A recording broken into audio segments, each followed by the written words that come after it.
All right, here we go. Hour 2. It is a Friday live in Los Angeles. It's the Herd, wherever you may be and however you may be listening. Thanks for making us part of your day. Okay, Jordan Schultz joining us from Bleacher Report. Chris Broussard will join us next hour. We'll talk about the NBA playoffs. Bruce Feldman in about 5 minutes, talking about all the stuff that's happening with these quarterbacks. He's been talking to scouts all week. Bruce spends a lot of time on the draft. All right, Jordan, so you used to cover the NBA, and then you pivoted to the NFL, but you still have love. You grew up in Seattle. Your father, of course, formerly owned the Sonics. You love NBA basketball. You played college hoops. Nice jumper. Couldn't defend. Nice jumper. Matador. Yeah. It's the only way to play it. Just go ahead. Go ahead. Have a day. So let's go. Let's look at the play. I'm going to make my predictions on the playoffs. So here we go. Soup to nuts, top to bottom. Let's start in the Eastern Conference. First round, Celtics will take on the Heat of the Bulls. Boston's going to win that series. Listen, they were 41-11 against the East. All right, they're the deepest team in the league. And Miami now, if they win, Jimmy Butler's all banged up. So that'll be a 4-game series. Next up, Cavs Magic. Magic can't shoot, meaning if they fall behind in this series, they're in trouble. I'm going to take Cleveland. Donovan Mitchell will be the best player on the floor. And again, Orlando is not built to come from behind. They may be in the Klay Thompson sweepstakes. They're just not built in a playoff series to come back. And you got to be built and be able to win multiple ways. So I'll take Cleveland there. I'm going to take Milwaukee over Indiana in a 7-game series. I think Giannis will be available the final 3 to 4 games. So the Pacers give up points in the paint. Milwaukee is really, really big and really experienced. And remember, Milwaukee was shocked last year early in the first round of the playoffs, so they got a little revenge on their mind. I think it's a very good series. Indiana's a tough matchup. Indiana's going to be a really good team in the East, like OKC in the West going forward. I think they'll lose in 7 games because Giannis will return, and when Giannis and Dame are humming, it's the number 2 duo in the NBA.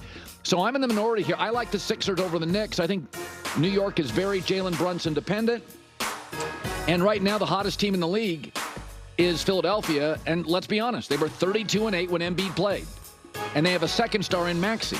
So, I think it's going to be a really good series, but Philadelphia's got more good players. And at the end, they'll have arguably the best player in the series, although Jalen Brunson certainly deserves some discussion. He's a great player now. And, all right, then we go to the next round. I'm going to take Boston over Cleveland.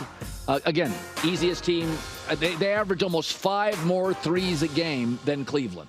So even if Boston doesn't play particularly well, they shoot the ball well. And in playoff games, that ability on an off quarter or an off half to shoot your way to respectability or back in, that's one of the many things Boston does well, better than Cleveland. Milwaukee, Philadelphia. Bucks, Philadelphia, 76ers. Because I think, let's be honest about Milwaukee. They haven't played well since Doc Rivers got there. They're under 500. So they're not humming. I give them the win over Indiana mostly because of experience and size, but they wouldn't have the big size advantage over Philadelphia. So I think Philadelphia finally, Maxey has become now a legitimate 1A, 2. Tobias Harris, you got little Buddy Hield, Nicholas Batum, got a good roster. They're playing well, good roster. And then Boston, I think, extinguishes Philadelphia very quickly. That could be a sweep. I don't think that's particularly great matchup. And I think I feel pretty strongly about most of those picks. Milwaukee, Indiana. If Giannis doesn't play the first 3 games, then we got a different story. My guess is he is healthy. They sit him for the first game or 2. Milwaukee draws a split. They feel good about it and go on to win the last couple of games. All right, we go out west. Thunder and the Pelicans or the Heat. Listen, OKC is going to win this. They're a better team, first of all. And they've beaten those teams, the Kings and the Pelicans, in 4 straight games. So they also have the best player in that series with SGA. So that matters when you get into a series best player, OKC. I'm going to take the Mavericks over the Clippers. We don't know if Kawhi is going to play. And Dallas has really improved defensively. It's not the offense, it's defensively. Also, Dallas has been playing well since the All-Star break, and the Clippers right now have a lot of questions, and they're just kind of a murky team right now. I'm going to take Dallas.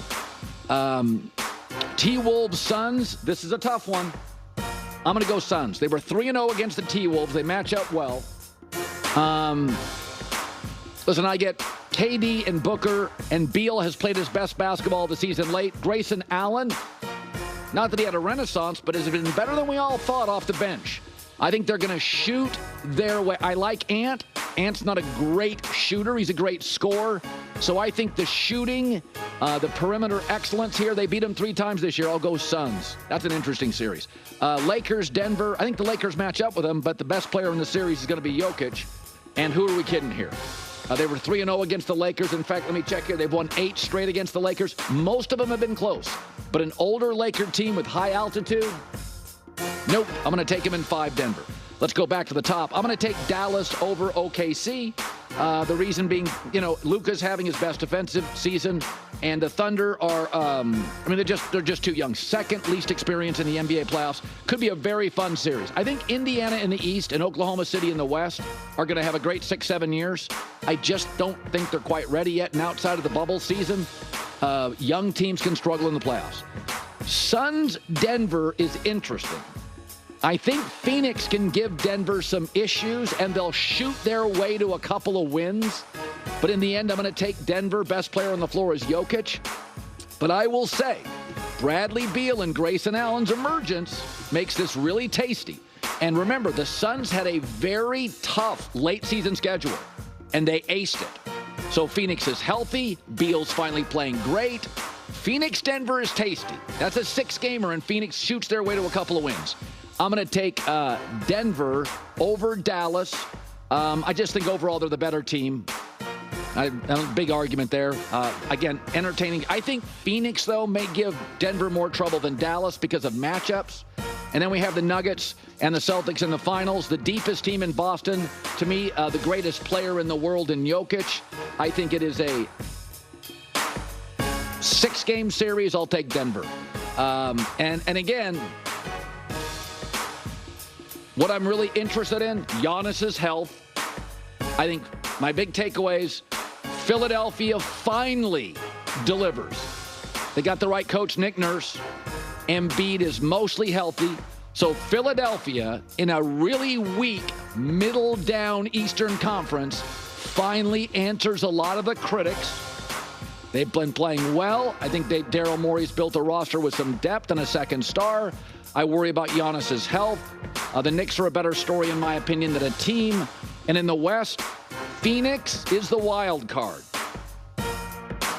Grayson Allen, Beal, Booker, Durant.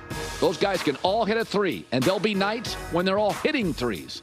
And if Denver's going to get beat, it's not going to be because a team is necessarily got a better player. It's going to be an onslaught. It's going to be, Phoenix hits 11 of 13 threes. So that's the way to beat.